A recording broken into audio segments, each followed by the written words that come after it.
وقت کرتا ہے پرورش، برسوں حادثہ ایک دم نہیں ہوتا، لیکن وہ پاکستانی کیا جو حادثہ ہونے سے پہلے کسی مسئلے کو سمجھ جائے اور پرومپٹ ایکشن لے لے، بر وقت کوئی قدم اٹھا لے اور اس حادثے کو ہونے سے روک لے۔ ظاہر ہے پاکستان میں 5 سال کوئی بھی جمہوری حکومت پورے نہیں کیا کرتی، پاکستان کی ایسی تاریخ ہی نہیں ہے، اور ظاہر ہے ہواؤں نے بدل ہی جانا ہوتا ہے، اور جب ہوائیں بدلتی ہیں اور اس وقت حکومتوں کو سنبھلنے کا موقع نہیں ملتا، اس وقت وہ اپنی غلطیوں کو درست کرنے کی کوشش کرتی ہیں، اپنے اتحادیوں کے پاس جاتی ہیں، ترلے منتیں کرتی ہیں، لیکن تب بہت دیر ہو چکی ہوتی ہے، چونکہ ہوائیں بدل چکی ہوتی ہیں، لہٰذا پھر کوئی اتحادی نہیں رہتا، کوئی دوست نہیں رہتا، کوئی بھائی نہیں رہتا۔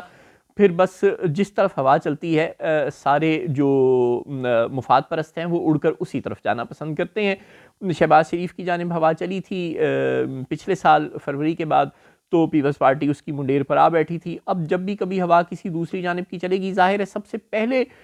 شہباز شریف کا آستانہ چھوڑ کر پاکستان پیپلز پارٹی جائے گی، اور پاکستان پیپلز پارٹی والے بار بار شہباز شریف کو بتا رہے ہیں کہ باز آ جاؤ، ٹھیک ہو جاؤ، تم ہماری بیساکھیوں پر کھڑے ہو، ہمارے غلام بن کر رہو، لیکن شہباز شریف صاحب کہہ رہے ہیں کہ نہیں، میں صرف راولپنڈی کی بیساکھیوں پر کھڑا ہوں اور میں صرف راولپنڈی کا غلام بن کے رہوں گا، میں لاڑکانہ کا غلام بن کے نہیں رہوں گا، اور اگر آپ ایسا کریں گے تو پھر آپ کو لاڑکانہ والے رہنے نہیں دیں گے، کیونکہ سچ یہی ہے کہ آپ 2 بیساکھیوں پر کھڑے ہیں، ایک بیساکھی راولپنڈی سے اور دوسری بیساکھی لاڑکانہ سے آئی ہوئی ہے، اور لاڑکانہ سے آنے والی بیساکھی بھی اتنی ہی طاقتور ہے جتنی راولپنڈی سے ہے، بس یہ کہ آپ کو نظر صرف راولپنڈی والی بیساکھی کی طاقت آ رہی ہے، لاڑکانہ والی بیساکھی کی طاقت شاید آپ کو نظر نہیں آ رہی۔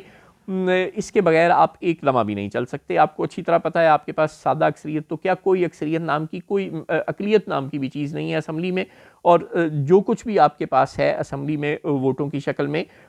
سپورٹ کی شکل میں، وہ پیپلز پارٹی کا بخشا ہوا ہے، لہٰذا آپ پیپلز پارٹی کو ناراض آپ کو نہیں کرنا چاہیے، لیکن آپ کو سمجھ نہیں آ رہی۔ مراد علی شاہ صاحب، بلاول بھٹو صاحب اور چھوٹے موٹے پیپلز پارٹی کے لیڈران بار بار مختلف اعتراضات ریکارڈ کروا رہے ہیں، اور جب کبھی مخالف ہوا چلے گی یہ تمام اعتراضات کو جمع کریں گے اور تحریک عدم اعتماد جمع کرا دیں گے قومی اسمبلی میں، اور پھر نہ کوئی بندہ رہے گا نہ کوئی بندہ نواز۔ مراد علی شاہ صاحب کہہ رہے ہیں کہ جون 2024 سے پنجاب کوشش کر رہا ہے کہ وہ دریائے سندھ پر نہریں نکالے، اور ہم جون 2024 سے اس کو ایسا کرنے کی اجازت نہیں دے رہے، اس کو روکا ہوا ہے ہم نے، لیکن وہ لوگ باز نہیں آ رہے پنجاب والے، اور وہ کہہ رہے ہیں کہ مشاورت کے بغیر اگر انہوں نے یہ حرکتیں کرنا جاری رکھیں اور از خود نوٹس لینے کی کوششیں کیں